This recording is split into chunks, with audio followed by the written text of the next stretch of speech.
Common values, common goals, common sense. The Common Sense Podcast with Semi Bird. Hello, everybody. Thank you for tuning in and welcome to episode, again, I know it says 28. I'm thinking it was 29. I'm lost in time. A lot's happening. But this is Common Sense with Semi Bird, candidate for Washington State Governor. And one of the things that we do, besides campaigning all over the state, we try to make sure that we get in front of as many people as we can. And our podcast is a way live. So we're live streaming on X, aka Twitter. We're live streaming on Facebook, YouTube, and Rumble.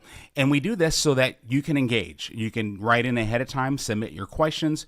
You can also come on live and you can ask questions live as well. And so our questions that are sent in ahead of time, again, no peeks. I don't look at them, so that it's fresh and as live to me as it will be to you. And the same thing for our friends that are tuning in. And so to my left, if I look to my left, you're right. This is our screen. And hello, my friends tuning in. I see Auburn and Winlock. I was just there for the beautiful Egg Days Parade. I think it was the 100th anniversary. That's beautiful, and that's amazing, and so is Winlock. But hello, everybody tuning in. So this is a screen where we have all those folks who are live that are messaging in, and so it's a small window. And so if you have questions in the window, please put a question mark at the beginning of your question at the end, and just give grace, because, again, with all those messages coming in, I do not know sometimes if I'm missing your question. I even have relatives that'll sometimes dial in, and I miss them. And so, again, give grace. Thanks, everybody, for being here. And for my supporters, my friends, my family, I love you. Thank you. Ben, this has been crazy. And, you know, it's no secret what's been happening, the dirty politics. They say it's a blood sport. Okay, some people have actually, they know what that is in real life in defense of their nation, no matter what people say. But we've come to an all-time low. We've sunk way too low, and we're going to talk about that today, because if you haven't seen it, there's some very despicable things happening in politics. I know you're thinking, well, we already know what's happening to President Trump, in the east side of the nation. We've already seen what's been happening in New York, and so. But it's not just that. It happens all over the nation, and either you're tuning in or you're not tuning in. But a lot of us in Washington State, and it's mostly within conservative circles that we're seeing this, and maybe even a little bit outside, but there's some dirty politics happening in Washington State, and we're going to talk about it, because you have to be able to lean in. And one thing I have a problem with, contrary again to the attacks, is covering up for something that should be put out there, and there's some things that shouldn't be put out there, and I'll explain that so it makes sense. So I've seen a lot of my friends tune in, and I just want to say hello to them. Thank you guys again. I'm seeing you there, Dawn, Dee, Jen. I thank you, and so many, Deb, Lynette. I mean, everybody. I can't say all of you, but I appreciate you, and then all of you guys out there. So where do we start? We're talking politics. I want to take you back a little bit. So we're going to rewind to the convention. And it seemed like a long time ago, but at times it seems like it was just yesterday. And I think the days were April 18th through the 20th. At least that's what we said for so long. And this was the Republican Party convention. And here's the reminder of how it was set up. So the Republican Party, it's been some time since they've had a convention. This convention was the largest delegation in Washington State Republican Party history. Now, others have said the biggest delegation in any party history of the state. I'm waiting for someone to maybe tune in and let me know if that's the fact or not. I don't know. But it was huge. And we had over 2,000 something people, 839 delegates, I believe. And I'll tell you what happened at the convention. But so much happened leading up to the convention because of dirty politics. But let's go back a little bit further than the convention of April 18th through the 20th. Ronald Reagan. I'm not sure if anybody remembers President Ronald Reagan. And you would think I'm being facetious with that. Because one of the things that President Reagan was very known for saying and very much praised for was his 11th commandment. Thou shalt not speak ill of other Republicans. And then we're seeing what's happening right now in Washington State. And many people have said to me, I've never seen anything like this. I thought they were going after Trump like there was no tomorrow. But, Trump derangement syndrome.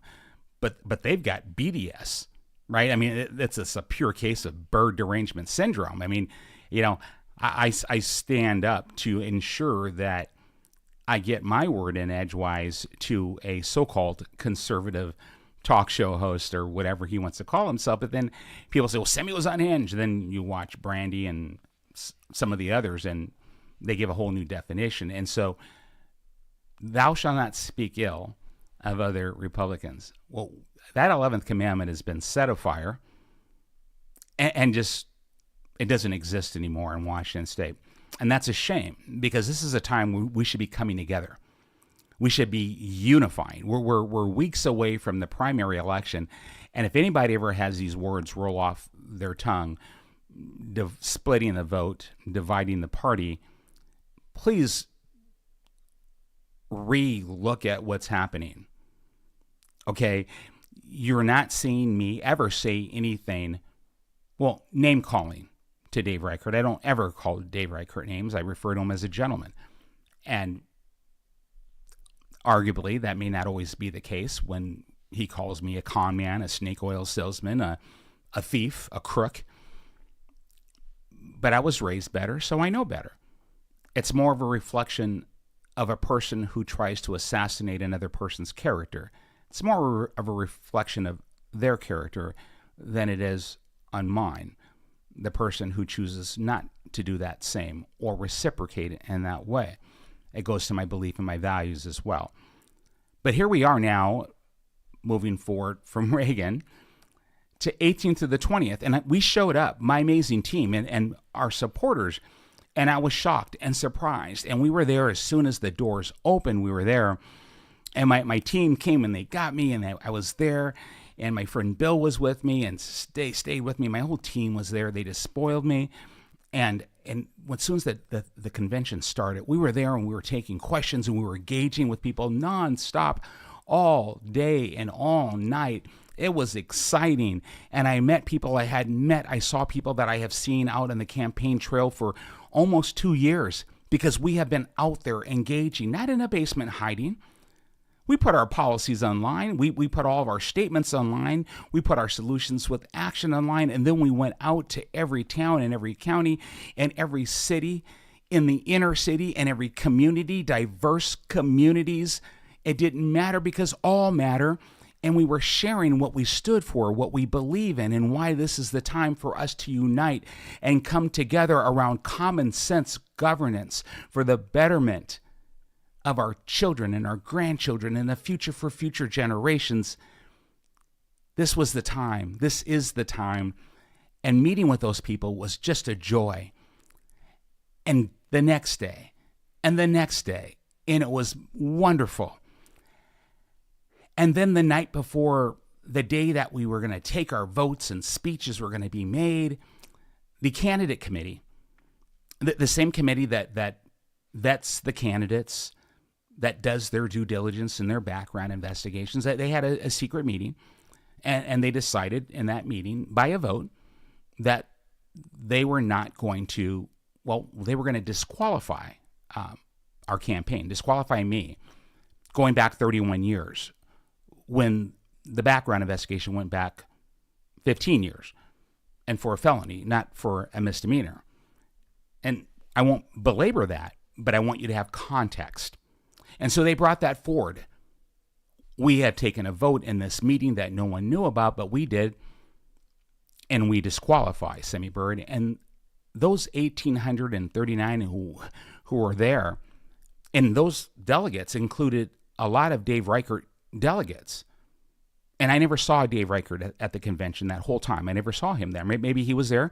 Maybe he came in when we were inside. I don't know. Maybe he was on the outside.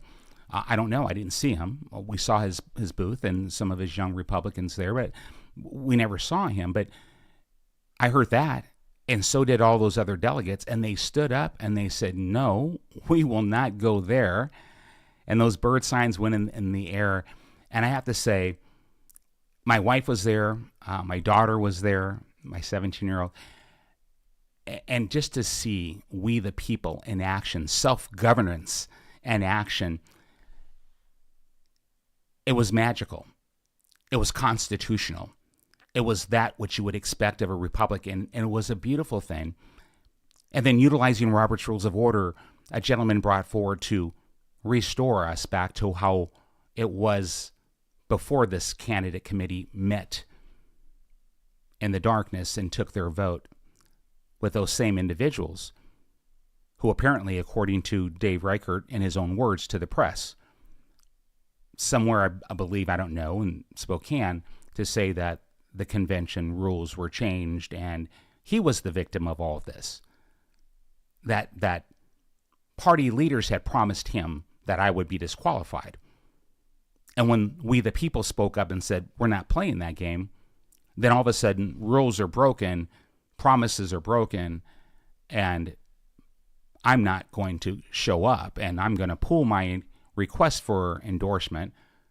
But the people, we the people, said no, because I was a delegate. My wife was a delegate. Why? Because I'm a PCO as well, a precinct committee officer.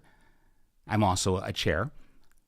I'm also on the executive board, at least for a short time now. That too will come to an end. But we had our votes counted, and the people said no. We want Dave Reichert on the ballot. We want Semi on the ballot, just like we all drove here and paid all that money to be here to unify our party. And there was a pledge that went along with this convention, because the idea was we're going to have a convention. We are going to choose our candidate to move forward to the primary, and we're going to unite, and we're going to bring party resources and party support, and we're going to come together, and this is the year that we will unite and take back Washington State and ensure that common sense governance, our values prevailed, and we brought back better schools, safe streets, lower taxes, and I can go on. That was the deal. And I signed a pledge that said, if Dave Reichert wins, I will step aside, bow out of the race, and endorse Dave Reichert. Dave Reichert refused to sign that pledge and did not. And he did not show up at the convention. But when it didn't go his way, you saw the response. This is not me saying anything ill of Dave. These are the facts as they were unveiled and what we know to be true. And here we are now today. We have this despicable and disgusting, unlawful release of restricted documents, and we'll talk about this. I'm going to lean into this. We'll have a good discussion in this today. And then this so-called conservative media person and all of his pack or his alliances, and they're all perpetuating this attack, accusing me of stealing valor and all of these things, and lying and all of these things, and fraud. And we'll talk about that fraud because that is written, and I'm going to lean into that as well, and I'm going to explain it. But I want you to know that there's something more afoot. Because now, here we are, where a decision was made that this same committee that would remove me, that would disqualify me, is now investigating. And I have faith in the party as best I can. Well, I know I have faith, and that always gets me through everything. But I have faith in you and we, the people, that we will ensure that we honor our delegates. And I'm not going anywhere. I am not quitting, and you cannot character assassinate me enough. My family stands with me. My friend stands with me. We're together and we're strong, the Bird family. My daughters are with me. My daughter in the National Guard loves me. She sent her Happy Father's Day, and so did my oldest. Again, my number one, as she says. But we're strong in this, and we're going nowhere. We're not going to quit. So know this for all who would try to undermine the will of the people, the will of the delegates. We will not dishonor those delegates. We will not dishonor our supporters. We will not dishonor our momentum and our movement to bring unity to our state. We made history.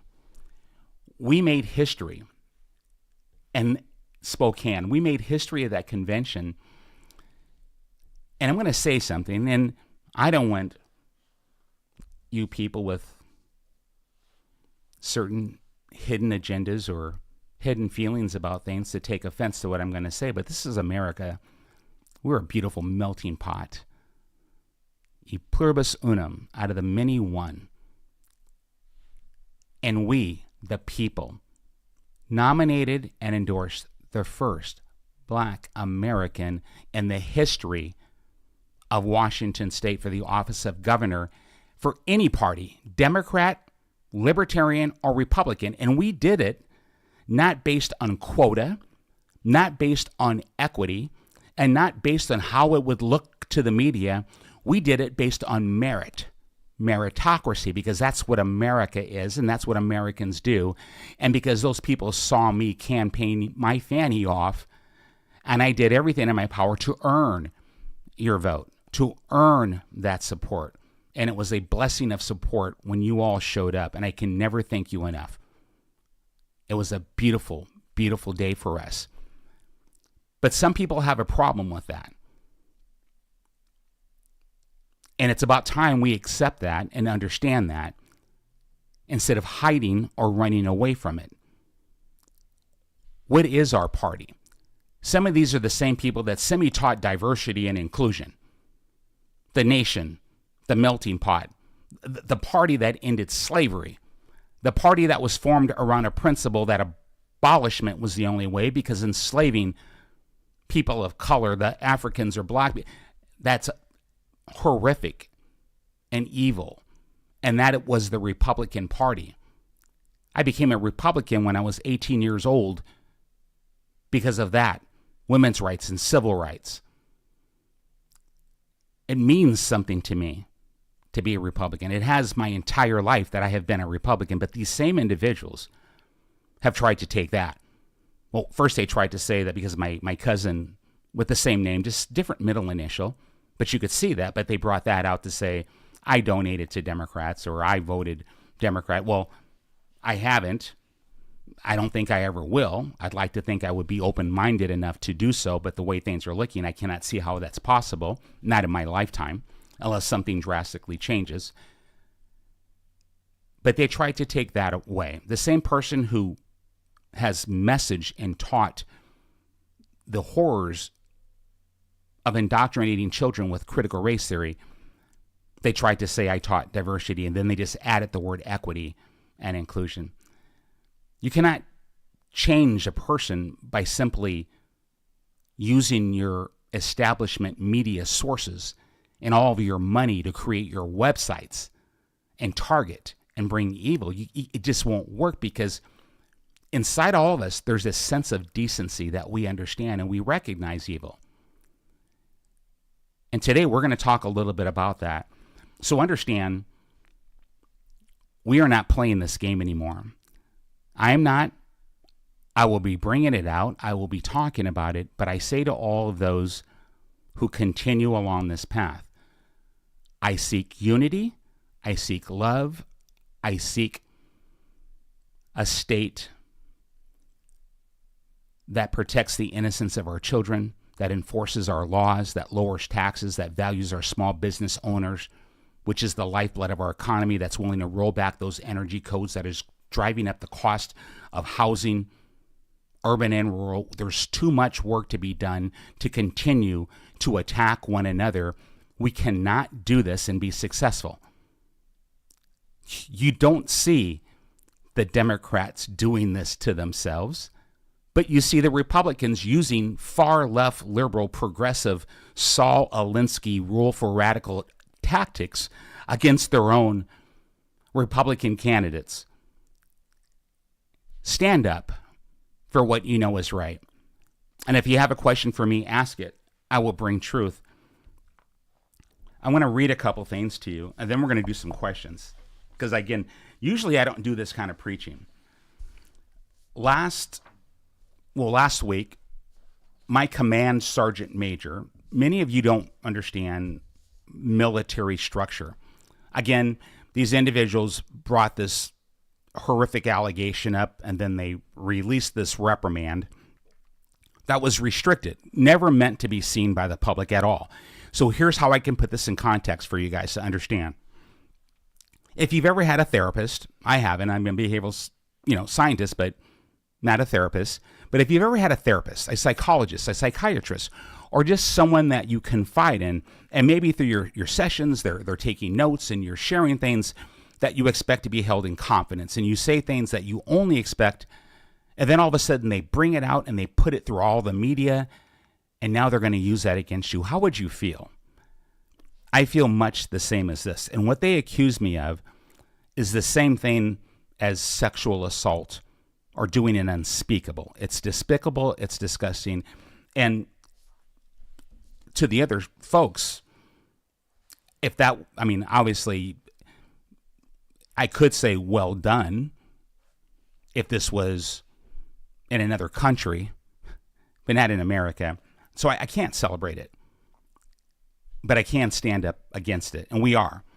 This came in for my colonel, my command sergeant major, who's the most senior enlisted in my unit where I served, the same unit I was with before I deployed, where this reprimand came into question. It was in a higher headquarters element where we deployed to.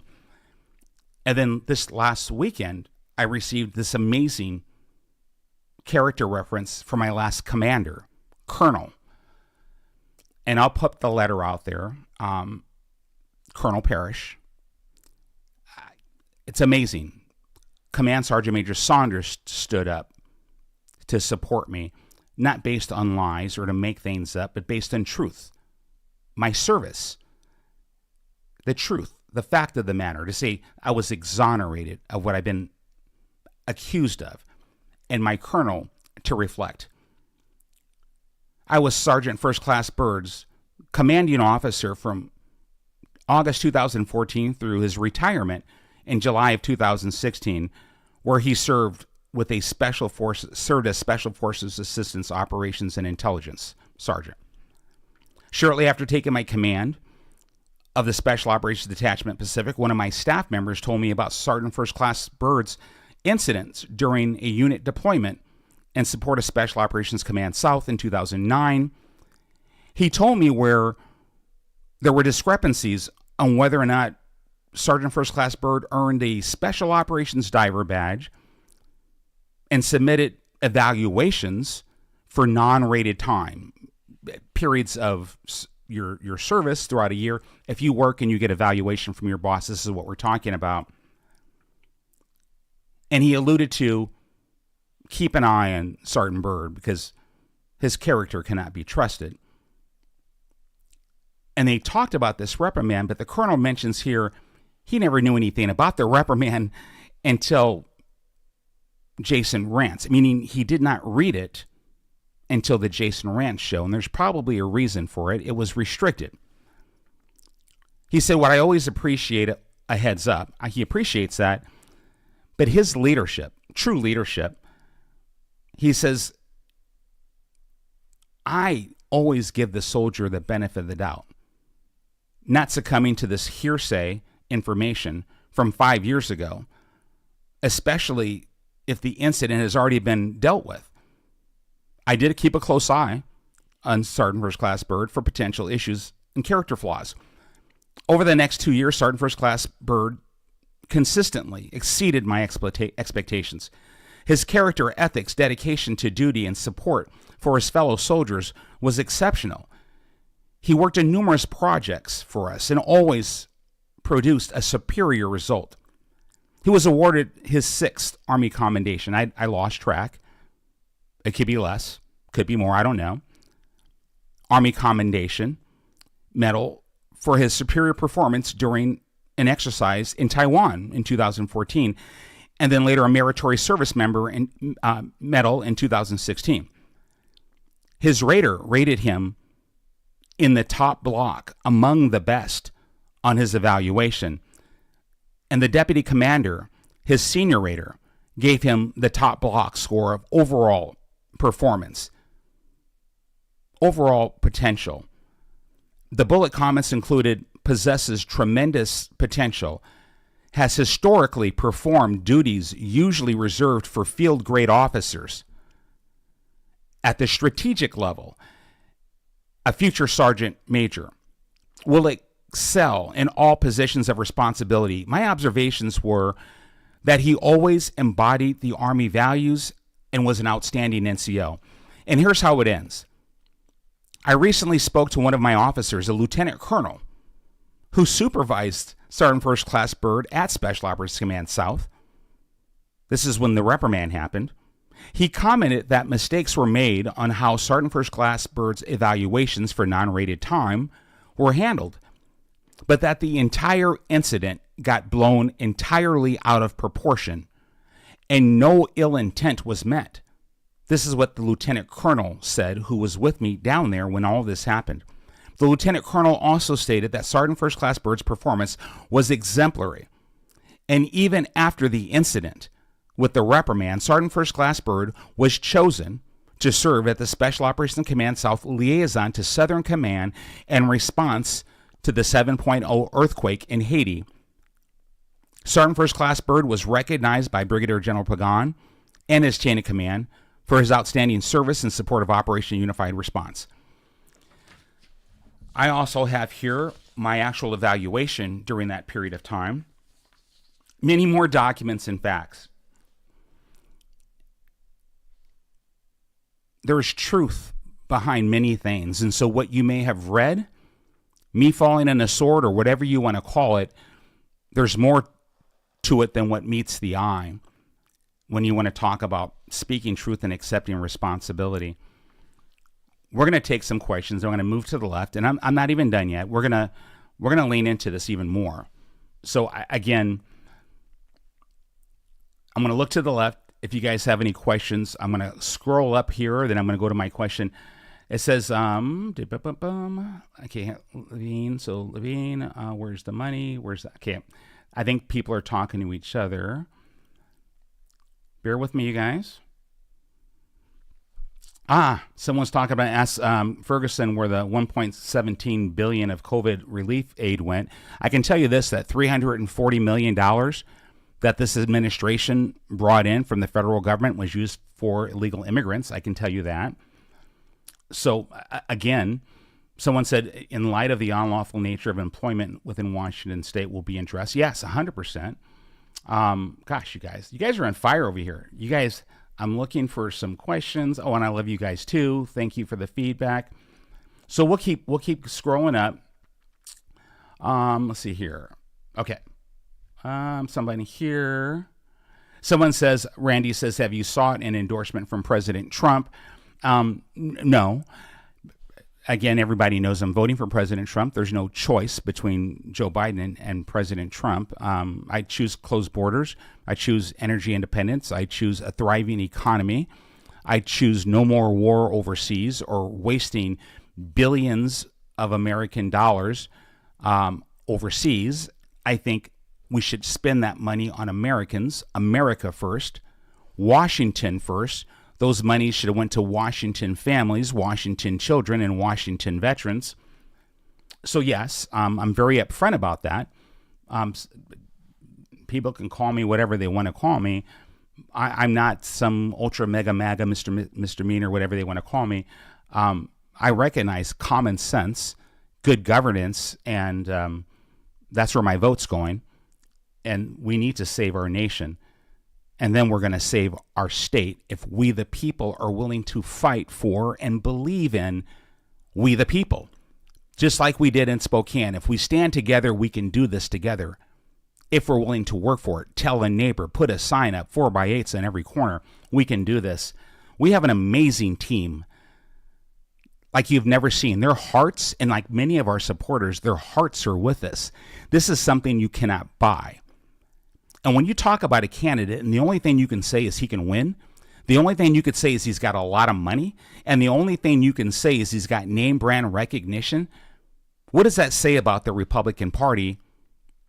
What does that say about our values? It's a question. It's rhetorical. To me, it's scary as heck. I mean, it's scary as heck. I will tell you this. I can report to the Capitol with an ankle bracelet on, and you're going to get a better product. 100%. Real solutions with actions, real experience, humbly stated, and real representation of everyday citizens who struggle, regular everyday citizens who maybe have fallen down in their lives. And as governor of Washington State, I will not look down on them. I will not judge them. And I will not hold them down. I will not pay people enough money to stay poor for generations. That is true subjugation. I will not allow critical race theory and all these Marxist ideologies to be permeated in our school systems when we should be focusing on academic excellence. That is what Governor Byrd will do. 2 flags at the Capitol, the United States flag and the state of Washington flag, not because we discriminate or prejudice against any group. We protect all groups. But that American flag represents all citizens of this great nation, all races. However you choose to live your life, it's the Constitution. This is a constitutional republic. E pluribus unum, I say it again and over again. We may be different colors. We may have different religions. We may think differently. We may believe differently. Article 1, Section 11 of the Washington State Constitution, we have a freedom of consciousness to choose, protected by our Constitution. That is America. But although we may believe differently, we are Americans nonetheless. Out of the many, one nation, united. These words matter. And in this primary election, in the general election, my friends, if you have faith in yourselves, if you have faith in what the people can do when we take a stand for what we believe in, not what people tell us, just like 1776, we will surprise and shock the world. We will redeclare our independence. And like we did in the 60s, we will declare equality of opportunity, not equity of outcome. And we will lift people up. We will not hold people down. And we will not look down upon one another. We will lift and love each other up. I may be idealistic, but I've been there. I've lived that. And right now I'm living it again. You try to take a man's life. And if you don't think my military service is part of my life and my legacy to my children, yes, it is. And when you attack that is a man's life and his legacy, his memory to his children. The fact that I would go overseas and fight for and almost die for my nation, and you will wipe that away and nitpick and try to pick things out and then use a document that you know nothing of except for what you see that you should have never seen. And I'm not trying to hide anything. It's out. Let it be out and let me speak to it.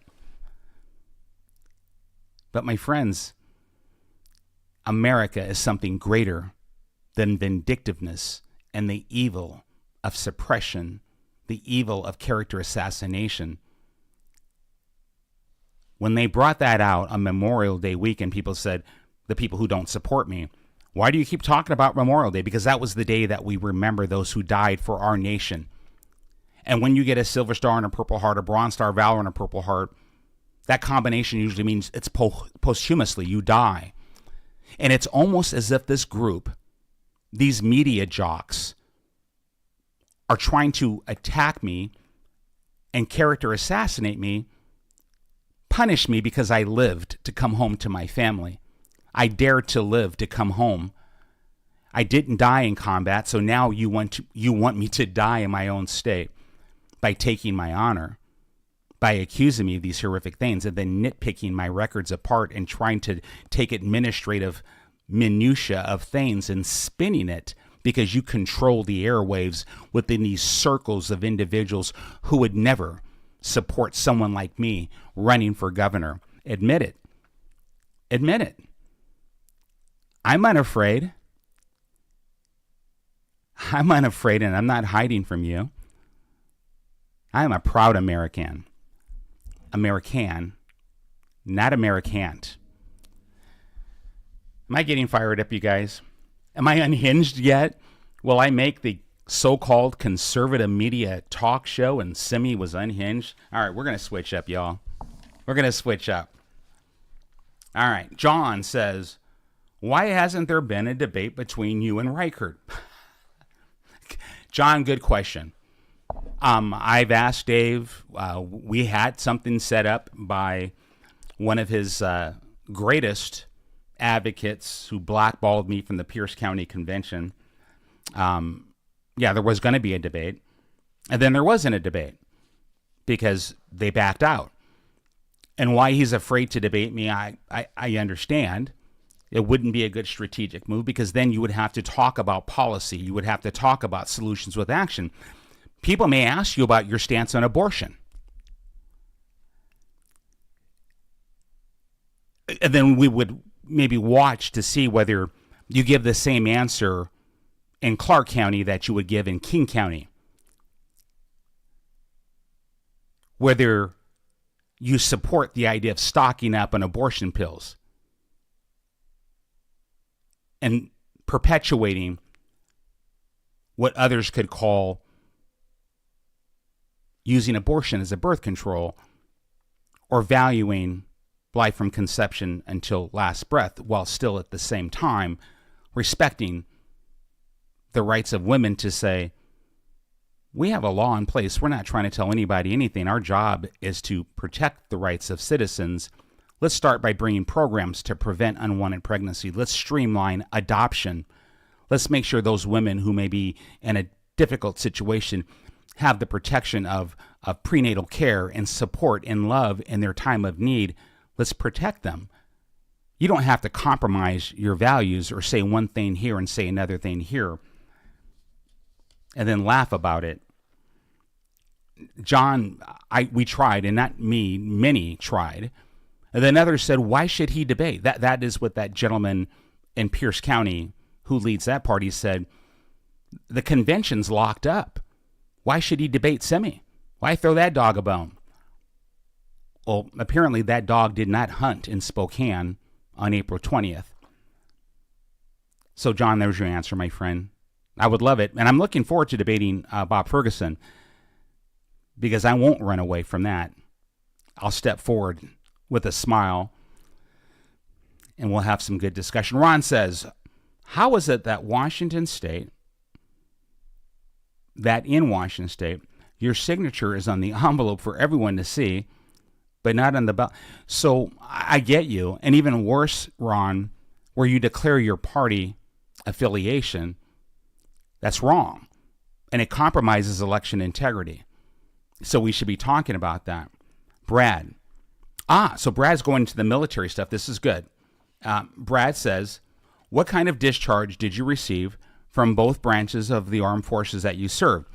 My friends, I served in the United States Marine Corps, 2 enlistments, and I served in the Army and National Guard, 23 years total service. Honorable. Did I yell that out? Honorable, honorable, honorable. And when I finished my last enlistment, it was honorable with a top secret SCI clearance. Top secret SCI clearance as a leader in intelligence in my special operations unit, which I was proud to serve in, and I love my brothers and sisters from Side P. He says, were you actually court-martialed 40 years ago? I actually was. Well, I actually requested trial by court. Why? Because when you call someone the N-word and you grab them, you assault them, you get dropped. And that sergeant, not a commanding officer, not the sergeant who did that, I was a lance corporal at the time, he had a tendency to drop the N-word a little too often. But when you put hands on me, you cross the line. And I step up. I don't justify fighting or violence, but that's what happened. And when my commander, because fighting is a Article 15, you won't know what this is. It's punishment within the company. We call it NJP, non-judicial punishments within the company. It's not a court-martial.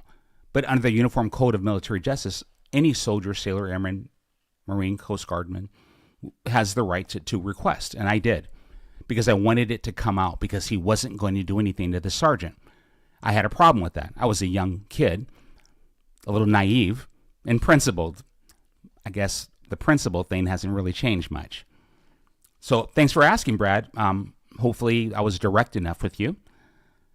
You talked about receiving a letter of reprimand and the podcast. This was probably my last or second to last podcast. You did not make it clear what it was for. I'll make it clear right now. Would you explain the reason? And I will explain the reason right now. I appreciate the manner in which you explained the stolen valor accusation.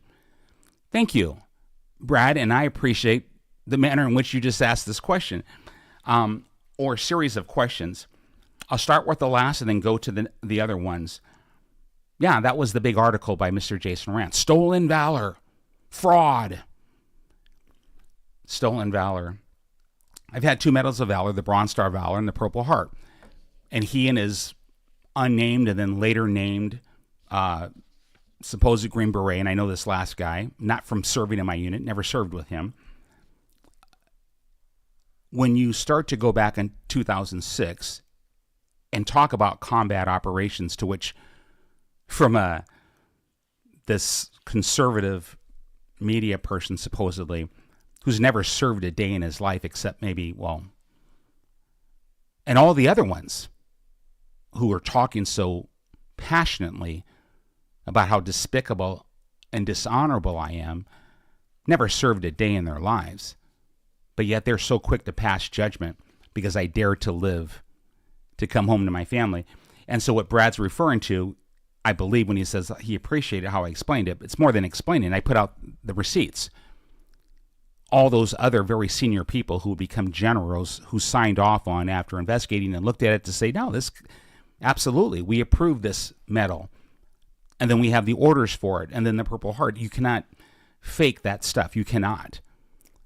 So that valor was proven.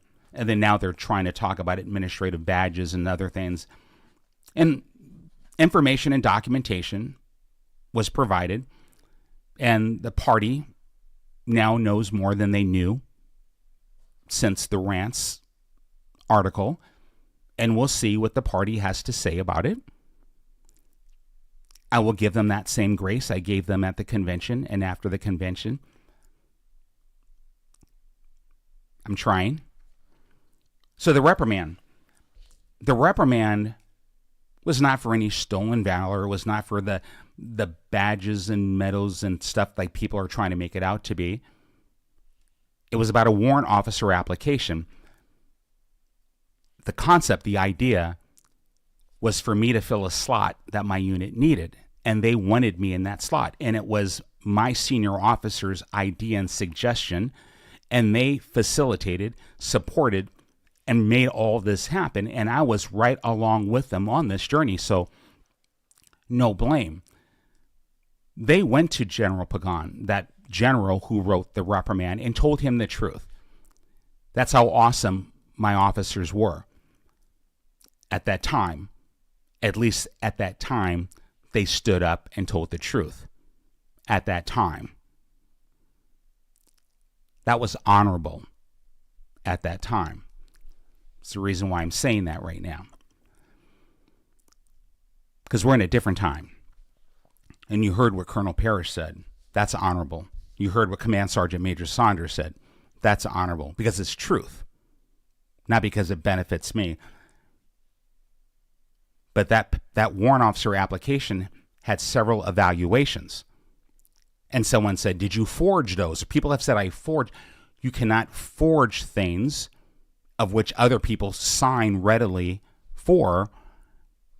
I don't do voodoo magic. I know that one of the party leaders, I think she's the spiritual leader of the Washington State Republican Party. And she's called me the devil, the Leviathan. And she calls my supporters demon cult followers. This is our party representation out of Pierce County. You're seeing a pattern. So that was what the letter of reprimand was. And so why the harsh words were the general he wrote, if you didn't see it, Brad, fraud, you defrauded the Army. And I said, what I did is nothing less than a fraud against the Army, using the general's words too, because when you apply for a position and you are not being truthful about it, meaning I needed to have evaluations for a period of time that I was missing those evaluations. It's like leaving a job and you didn't get your evaluations, or the requirement is to have a certain amount of team here and you didn't have it, but the unit and your chain of command is supporting this and they're helping you get those documents to make it work. Well, then if you look at it from that perspective, technically that is fraudulent. And I acknowledged that and I admitted that. But at the end of the reprimand, and this is what I want everybody to tune in. At the end of the reprimand, the general said, this is an administrative measure, not punishment under the Uniform Code of Military Justice. And so I ask all of you, why would someone write down fraud, defrauded, perpetrated? I mean, not nice words. And then me say what I did was nothing less than a fraud against the Army, right? It's me acknowledging in the strongest way, because that's what the general and I discussed when we had our one-on-one in-person meeting. I needed to convince him that I learned the lesson that as a senior non-commissioned officer, it does not matter who tells me what or what to do. I know better. I should know better. This application benefited me. Therefore, I have a responsibility as a senior non-commissioned officer to say, no, I don't meet the parameters, and to try to make me fit in those parameters, not having met the team time that I need, is wrong. I'm not going to go along with it. So thank you, sir. No, that's what I should have said, and that's not what I did. And that was my lesson learned. And I wrote my response, which many of you saw. And I didn't name names. I didn't call them out. I didn't say, well, they told me to. They made it happen. They went to the general and told them that's how awesome they were. But the general needed to teach me a lesson. And a lesson was taught, a lesson was learned. And then you will all see and learn of all of my performance from that second. Because directly after that, within 30 days, the earthquake in Haiti, the devastating earthquake in Haiti, that almost leveled that country, 7.0, I was chosen to be the senior, or to be the Special Operations Command South liaison to Southern Command to General Keane. I was the one that the general gave notable mention to because of my performance. And my evaluation, right here, codifies my performance, including the time that I got the reprimand. And in my performance, excellence, success, excellence, excellence, excellence, among the best. The highest block, the highest block. So why, with all the fraud, you defrauded, you did this, why was I not punished? Why a reprimand that you would take and restrict it and put in a file that no one would see, not even commanders? Why would you do that? I'm hoping now you can understand. If I had done all those things, if I had stolen valor, if I had frauded and did all those things, really did those things, I would have been hammered. Common sense. You saw the document, but everybody's looking, not everybody. It's a few. And it's the media. You guys get what's going on? So, very classy, Brad, in the way you brought it up. Also within that restricted file are a couple more documents. Right after that reprimand also had a personnel file, which was proof that there is no mishaps of any of my awards, no matter what people had said or badges. And I believe that others within our party has either learned through third parties or has been made aware or provided proof that I was telling the truth. So we'll see what comes out. We'll see what people say. And if they don't come out and speak the truth, well then I may have to come out and revisit this again, but it's my intent to move on. I hope I gave you a good enough explanation. I think I was very clear about what it was for. I hope you're satisfied with that, meaning that I answered it in detail. Kathy, and then we'll move to the left. With all the illegal immigrants registered to vote, I mean, how can you make sure this is going to be a legitimate election? Well, here's this. Crosscheck. We partnered with an independent organization, an independent server.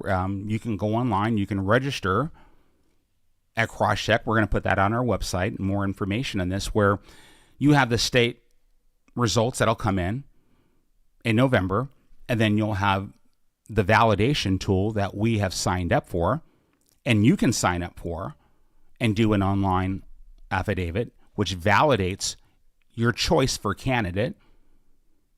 And so if they say this precinct only had 3,000 for Simi and this validation tool says 7,000 for Simi, we now have a court submissible legal argument. It's not going to be Dino Rossi all over again. You get what I'm saying? So that's one. But again, we're going to be doing ballot collection. We've already been campaigning in the inner city. My campaign lead for the Central District is the former Democrat, founder for Democrats for Diversity and Inclusion, and an amazing imam of one of the local mosques who had, I think I said this in my last podcast, had to send two of his children back to Somalia because of what's happening in our schools. He is invested in Washington State.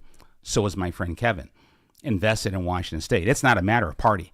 I just heard from my dear friend Darius, one of my first endorsements, Democrat. Darius and I, we worked together. We were federal employees together. My man, he's a patriot, veteran. We just have different political views, but we're friends. And he's voting for me. It's not about the party. It's about what you believe in. It's about what's more important. And what's more important is protecting our children, having good policy to save our state from the precipice that we're on.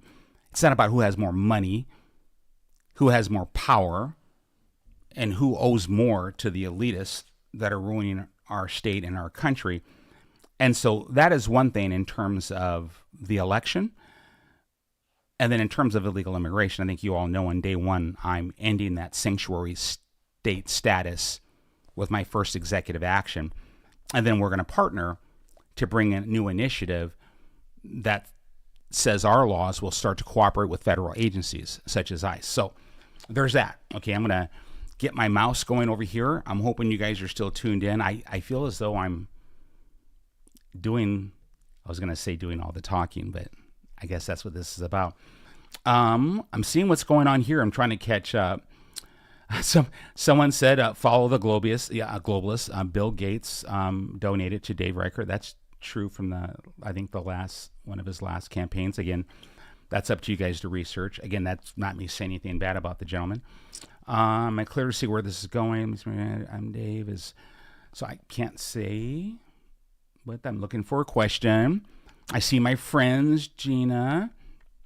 Oh, so Ashley said, what did you get your Purple Heart for? And Ashley, what I will say to you is simply this: wounds received an action. And let me be very clear with you guys. We have what we call HIPAA laws. Some people know, some people don't know. I don't sit there and relish almost dying in combat. It's not a thing that I do. But here's how a Purple Heart works. You don't have control over it. You have to go be treated for combat wounds from combat. There's an incident report that goes with it, and it's automatic. When the doctor enters his thing, he enters his report, and it goes forward. And it goes all the way to Special Operations Command Central, which is in charge of all operations in Iraq and Afghanistan and other places under Operation Enduring Freedom. And yes, my friends, here, please pay attention. Operation Enduring Freedom, which many of you have heard me say many times. I served in Operation Enduring Freedom. Multiple deployments to different places in the theater that are considered enduring freedom, and some not necessarily in theater of Afghanistan. Enduring freedom. Just letting you know. So, Ashley, to answer your question, I'll keep my HIPAA, right, laws private as to what the nature of my wounds were. Here's the other evil that you guys probably see. As soon as I start talking about something, it'll be weaponized against me. I assure you of that. So I'm, again, smart enough to not to play that game. And I've probably given out too much, but again, there's a fine line. You need to be honest, you need to be direct, but at what point do you stop? Because they draw you in, and then you keep talking about it instead of talking about economic development and reform, instead of talking about that strategic plan for our school districts, our education reform plan, our election integrity plan. These are the things that we need to talk about, not be dragged into this rabbit hole of character assassination, bringing each other down, forgetting about the 11th commandment. Republicans should not speak ill of other Republicans. And by the way, you can compare and contrast candidates. Dave Reichert voted for cap and trade. I do not support climate change tax in any way whatsoever. Dave Reichert supported the mandates, the lockdowns. I do not support the mandates or the lockdowns. I, in fact, under threat of lawsuit and recall, I led the vote with my two brave school board directors, and I give more credit to one of my other dear school board directors. She is a warrior champion, to ensure that parents had a choice whether to mask their children or not. And I can say the three of us also did not support vaccinating our children against the wishes of their parents with a vaccination that wasn't even approved by the FDA. I think you guys can understand what my position on the lockdowns are. We talked about life. I don't spin or get wishy-washy and into that, but we can compare and contrast candidates. We could do that without calling each other names. That's what debates are for. That's probably why John says, why hasn't there been a debate? Well, because the other person is afraid to debate. I'm not. Because someone's going to have to debate Bob. It'll be me. Probably the best person for it. Let's see here. What else? Someone's talking about the Bar Association, and yeah, there's some problems there. We should be talking about how we don't have enough public defenders. You cannot prosecute a crime without enough public defenders, because until there's enough public defenders to help defend those cases are being dropped. We had two just in Benton County 2 weeks ago. So we have a big problem, you guys. We have a big problem. Someone asked in the question, will there be legal action? And I'm glad they asked that. The answer is absolutely yes. There's not. This is not me threatening. I'm going to sue, blah, blah, blah. No. We have a campaign to win. We have a state to save. We have to bring unity to our voters. I'm not talking about compromising or, I don't have the jelly back. No, we stand for doing the right thing. Absolutely, there will be. Yes. And then criminal action.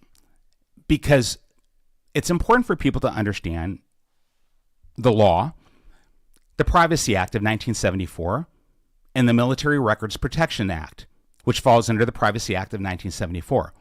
Many of you know I'm a constitutionalist, and I pay attention to those things. Well, you cannot release a soldier's military files randomly, like people are doing so, and store them on a talk show, or whatever you want to call it, site for everybody to see. When you violate the law to get them, and you violate the law to allegedly hold them, and you violate the law to disseminate them, please Google all this stuff. We're trying to figure out on the receiving side where the liability is there. But again, we're doing this. But there will be civil and legal, 100%. Not vengeance or vindictiveness. I have love in my heart for everybody. I really do. I've said this over and over again. But there are certain lines you don't cross. It's my family. It's my children. Me, I'm disposable in a sense. Always have been in terms of combat and things of that nature, service. I serve higher, much higher, and my family is the next thing in line to that, and then my country again. So to spell it out, God, family, and country. Those are my priorities for why I live. Myself comes in a very distant last. So, y'all, I am unafraid. This is not vengeance.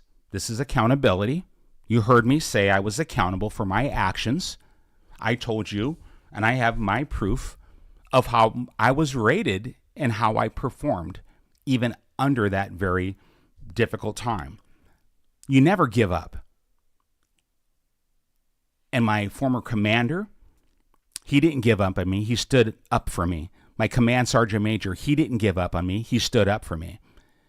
These types of leaders encourage even grown men like me at age 63 to try to be a better man, like my wife who stands beside me, who stands behind me, who lifts me up every moment. My daughter, 17, who just left with her friends to go to an antique store, which makes my heart jump with joy to have a teen daughter with two friends go to an antique store.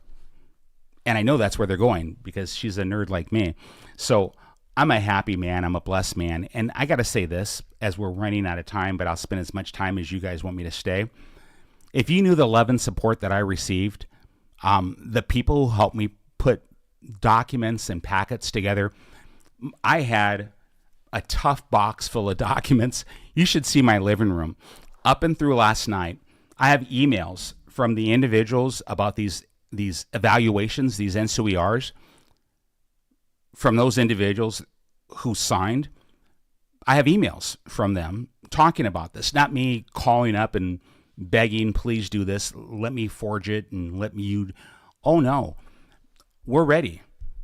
And this will come out when I say, oh, absolutely, there will be legal accountability.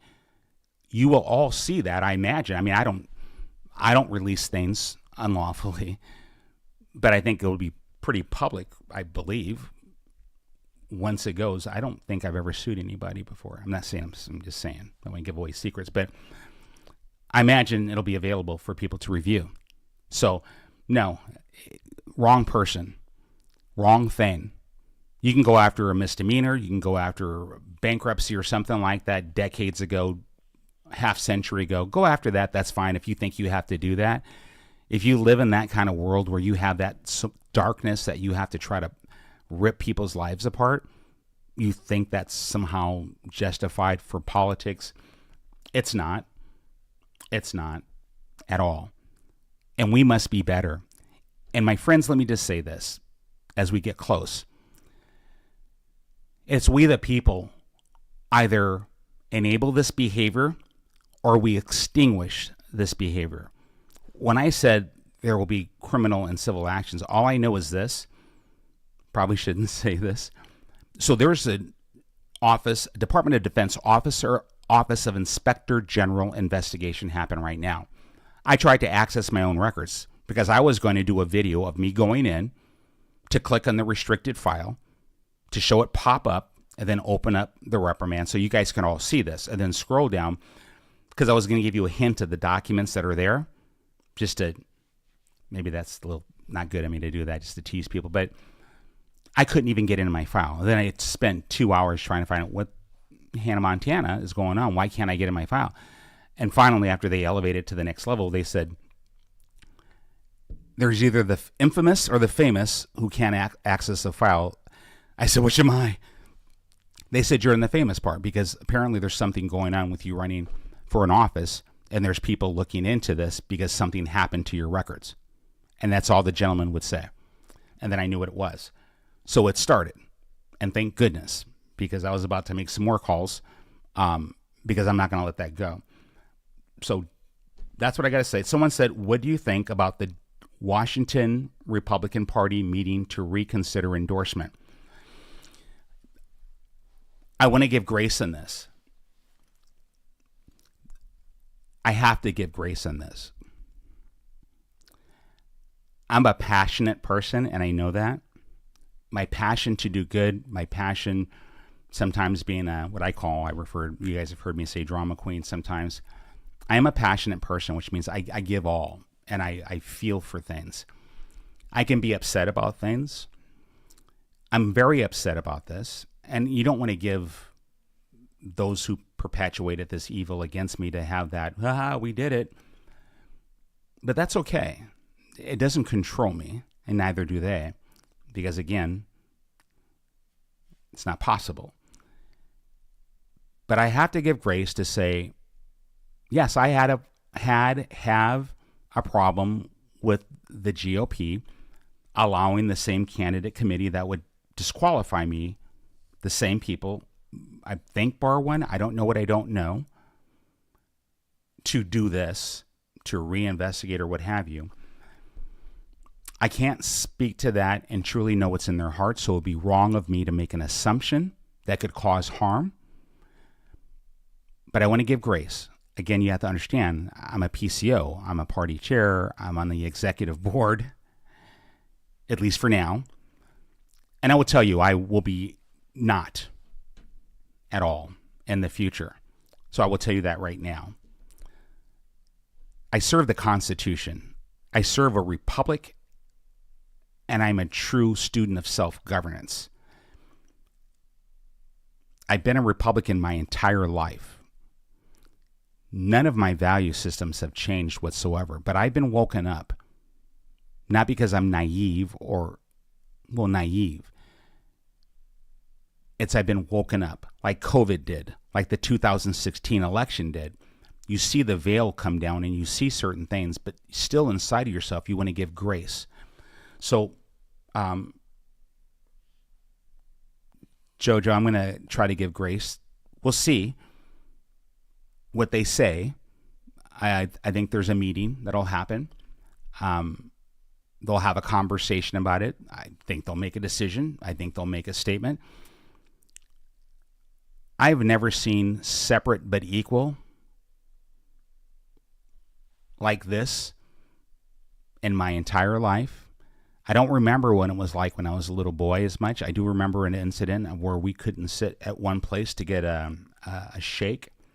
I'm not sure if it was Woolsworth in San Francisco, but I remember something like that. And my mom made a deal about it, but we did move. But I'm an adult now. And since that convention happened with all those beautiful people who gave us a 72% supermajority endorsement, separate but equal. We were equal in a slate of endorsed candidates. But the treatment wasn't the same. No matter what you say, we can all see. Something's happening. We'll see. So I dragged that out too long. That was me trying not to blow things up that don't need to be blown up until I know that they need to be. Yeah. You want to give grace and you want to hope for the best, and you want to hope that people do the right thing. But don't make a mistake about this. People over politics. People over politics. That's what this is all about. And for all of you and all of us, I voted down party line my entire life, probably. I know for my adult life I have. I really have. And I'm a little embarrassed by it. I really am. Because I never really gave much consideration. I didn't. It's like I looked for the red, I looked for the R, and that's the way I voted. I told you I cannot imagine going the other way. I can't, because that is definitely not my values or what we need for our state or for our children or for our economy or for safety. And it's not what we need. We need a balance of unity where we're not compromising our values. And I certainly, if I was a Democrat, I would tell you I'm a Democrat and I would run as a Democrat, or at least I would have the decency to run as an independent. But I am a Republican. So there's my hesitant to throw the party under the bus without giving them a benefit of the doubt. That's it. So I get passionate, guys. I'm going to wrap this thing up. We're coming into a new possibility for our state. I feel it and I see our destiny. Please understand that these people are not done with me yet. They're not done with me. If you think they are, they're not. And you need to understand, it's like what they do with the Public Disclosure Commission. That's where they track all your expenditures for your campaign. If you only knew, the same people, all working for the Reichert assassination team, coming at me, filing a complaint. And then you now have this with all of the so-called conservative media coming after me. I mean, it's just, I'm not a victim. And they'll want to do that. Saul Alinsky, right? They're going to say, we perpetuate an evil in a person, and then when they try to defend themselves, we call them out. Why are they defending themselves? Are they guilty? It's that whole... But the point being is, they're not done yet. So prepare for it. Strap in, get ready, be strong, and understand that I am a vessel of service to a mission. It's not me. It's not about me. It's about we and what we stand for. Think of our children. Think of our grandchildren. Think of what we can foresee for our state with safe streets. No more tent cities. No more stepping over bodies. No more walking past people in a zombie state and then knowing that they're going to die in a few months or at any moment. No more of that. That ends, that goes away. And our small businesses and our farmers and our ranchers and our growers, the taxes are going down. The employee taxes are going down. L&I is going to have a different look and not weaponized. No more sanctuary state status where we are using our infrastructure and our budget to support illegal immigration that we cannot support. You don't invite a whole world to dinner when you can't even feed your own family. Washington first. Our citizens first. All citizens first. Those single moms who are struggling, who are right there, and they're like, I want to take a promotion. I want to take that raise, but if I take the raise, I lose my medical benefits, and so I have to stay on welfare. We need to fix that. We need to let them know it's okay. Take the raise. We'll work with you. We'll give you a little squish period to get your feet underneath you, Mom. We got you. Why? Because I've been there. Those people who have served time or who made a mistake in their life, maybe made a few mistakes in their life, but they're ready. They're ready here and here to do better with their life. Isn't it not better for us to give them a trade, to teach them how to operate heavy equipment and then place them in a good agriculture job, a ranching job, a construction job, an engineering job, a computer security job? I mean, give them the certification so that they leave prison or incarceration and they go to a better environment and not the same environment that got them incarcerated, hence that revolving door. That starts with a governor that does not look down upon people, that does not judge people, that does not have people work for him to attack, assassinate, and do harm to people. We lift people up. This is what is before us. But it starts here to say we are not going to give in to that darkness. We are going to bring and represent a light to bring to Washington for our children, for our futures. And it starts with all of you. Stay strong, stay brave, stay courageous. Don't give up and don't give in. And if you support us, and you have the opportunity to give. Don't let anybody tell you about the money. Don't you worry about the money. We'll get the money. We win this primary, it's game over. I'm looking forward to debating with Bob. And as soon as the night we win, we will already be calling for that debate and a series of them. I don't think Bob is afraid. I think he'll stand up and he'll represent what he believes in. And I'll represent what we believe in. And we'll show everybody what we stand for and why common sense governance and good policy is good for children, good for business, and good for the future of Washington. That's what we'll do. But let's win this primary election. Tell everyone you know about Bird for Governor. Bird for Governor is not Semi Bird. Bird for Governor is we the people. We are taking back our state. Everyday people. All parties, all religions, all colors. That's us. We're Americans. American, not American, Levy Ann Marie. My friends, give what you can. Don't give up. Stay true to the cause. You need a sign. info@birdforgovernor.com. info@birdforgovernor.com. You got a 4x4 sign space on a major thoroughfare. Let us know. Let's get the word out.